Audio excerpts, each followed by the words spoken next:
चलिए, तो इकाई एक ठोस अवस्था के अंतर्गत आज हम अपना अगला टॉपिक शीर्षक लेते हैं, जिसका नाम है संकुलन क्षमता या संकुलन गुणांक ना।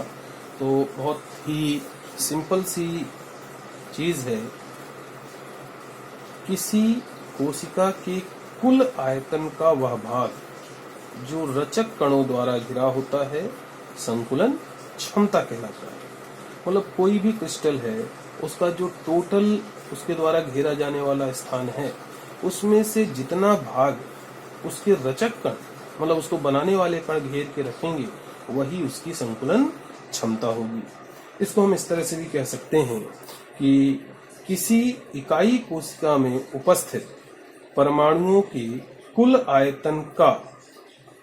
आयतन व इकाई कोशिका के कुल आयतन का अनुपात है। किसका? इकाई कोशिका में उपस्थित परमाणुओं के कुल आयतन और इकाई कोशिका के कुल आयतन का अनुपात क्या कहलाएगा? संकुलन क्षमता। इसको हम सूत्र रूप में इस तरह से प्रदर्शित कर सकते हैं, प्रतिशत संकुलन क्षमता बराबर इकाई कोशिका में उपस्थित परमाणुओं का कुल आयतन बटे इकाई कोशिका का आयतन, और प्रतिशत में बदलने के लिए 100 का गुणा। ठीक है, तो अब विभिन्न प्रकार की जो इकाई कोशिकाएं हैं, उनकी संकुलन क्षमता भी भिन्न भिन्न होती है, अलग अलग होती है। तो हम अब संक्षेप में उस पर भी बात करेंगे। तो जैसे पहला फर्स्ट लेते हैं, सरल घनीय इकाई कोशिका। सरल घनीय इकाई कोशिका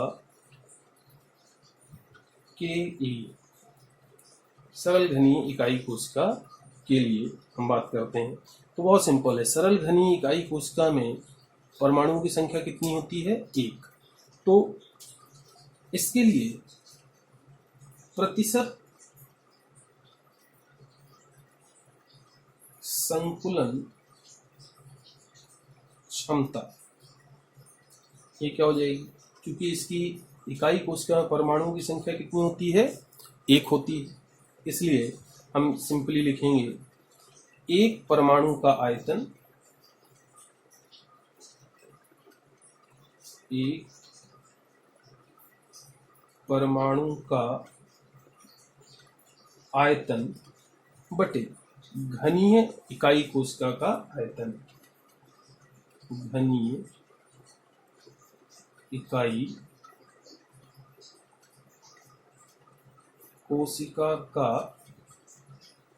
आयतन। ठीक है, अब देखिए,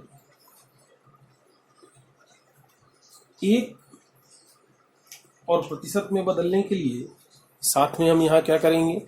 100 का गुणा कर देंगे। तो अब यहाँ ध्यान दीजिए, बहुत सिंपल सी चीज है। रचक कण मूलतः गोलाकार होते हैं, तो एक गोले का जो आयतन है उसको हम किससे दर्शाते हैं? 4/3 πr³। और सरल घनीय इकाई कोशिका का आयतन कितना होता है? 8r³। r मतलब त्रिज्या, तो प्रतिशत में बदलने के लिए 100 का गुणा। अब इसे हम हल करेंगे तो हमारे पास यहाँ पर परिणाम स्वरूप आएगा 52.36%।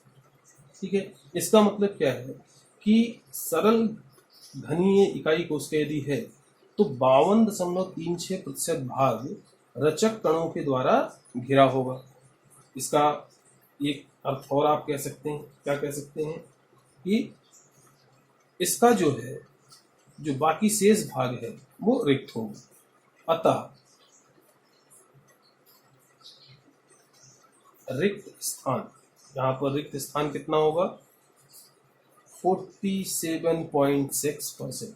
52.36% भाग रचक कणों से घिरा होगा और 47.6% भाग खाली होगा, रिक्त होगा। ठीक है, अब इसी प्रकार हम देखते हैं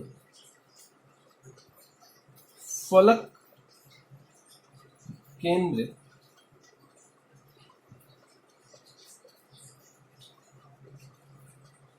घनीय इकाई कोशिका के लिए, फलक केंद्रित घनीय इकाई कोशिका के लिए देखते हैं। ठीक है, तो यहां पर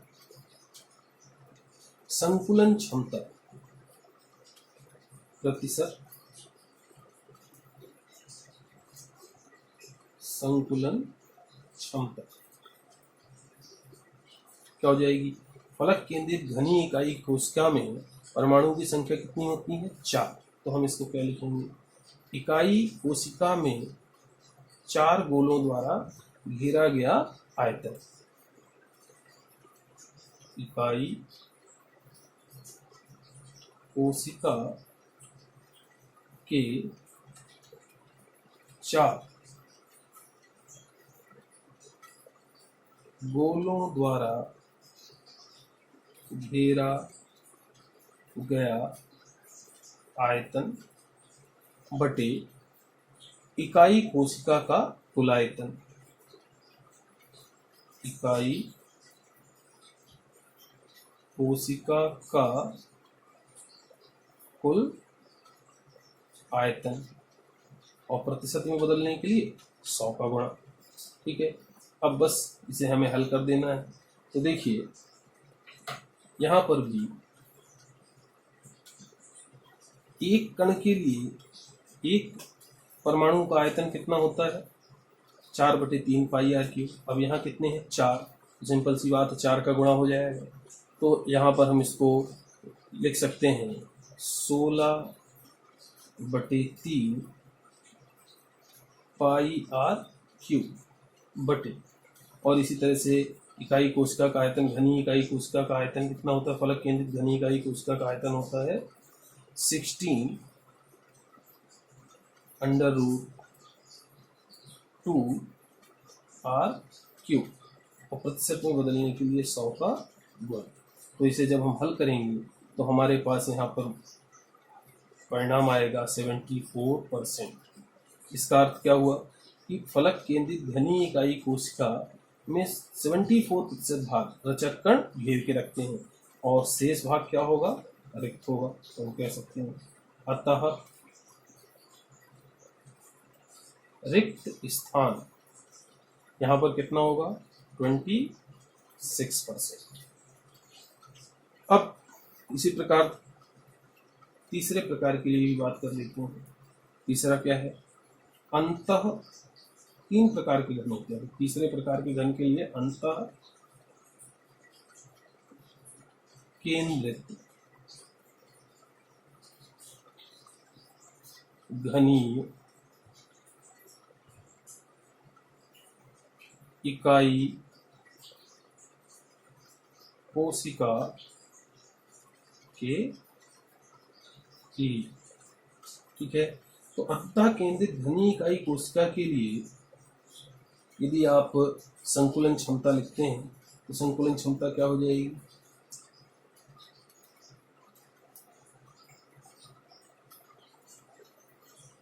प्रतिशत संकुलन क्षमता।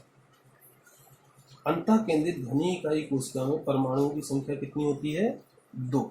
तो हम यहाँ लिखेंगे इकाई कोशिका के दोनों परमाणुओं द्वारा घेरा गया आयतन, इकाई कोशिका में उपस्थित दोनों परमाणुओं द्वारा घेरा गया आयतन बटे क्या? इकाई कोशिका का कुल आयतन। इकाई कोशिका का कुल आयतन, ठीक है। और यहाँ भी प्रतिशत में बदलने के लिए 100 का गुणा। तो देखिए एक इकाई कोशिका का आयतन कितना, एक परमाणु कारचक कण का आयतन कितना होता है, 4/3 पाई आर क्यूब, घेरा गया स्थान। तो 2 का के लिए क्या होगा, 2 का गुणा कर देंगे, तो 2 का गुणा इसमें करेंगे तो ये परिणामतः हल आएगा 8/3 पाई आर क्यूब। और अंतः केंद्रित घनी इकाई कोशिका का आयतन होता है 4/√3 आर। तो क्या हो जाएगा आयतन के लिए क्यूब गुणे 100। तो इसे हम हल करेंगे तो यहाँ पर हमारे पास आएगा 68%। इसका मतलब अंतः केंद्रित घनी इकाई कोशिका में रचक कण 68%, 68% भाग घेर कर रखते हैं। तो इसका दूसरा अर्थ क्या हुआ, अतः रिक्त स्थान, यहाँ पर रिक्त स्थान कितना होगा 32%। तो मतलब SC है ना, सरल को सिंपल में क्या कहते हैं SCC। ये क्या हो गया फलक केंद्रित FCC और ये अंतः केंद्रित BCC। तो SCC में संकुलन क्षमता होती है 52.36% और रिक्त स्थान होगा 47.6%। FCC की संकुलन क्षमता होगी 74% और रिक्त स्थान होगा 26%। BCC की संकुलन क्षमता होगी 68% और रिक्त स्थान होगा 32%। मतलब सबसे अधिक संकुलन क्षमता तीनों में किसकी होती है, फलक केंद्रित घनी इकाई कोशिका की 74%। चलिए आज के लिए बस इतना ही। अब हम आगे बात करेंगे अपनी अगली क्लास में।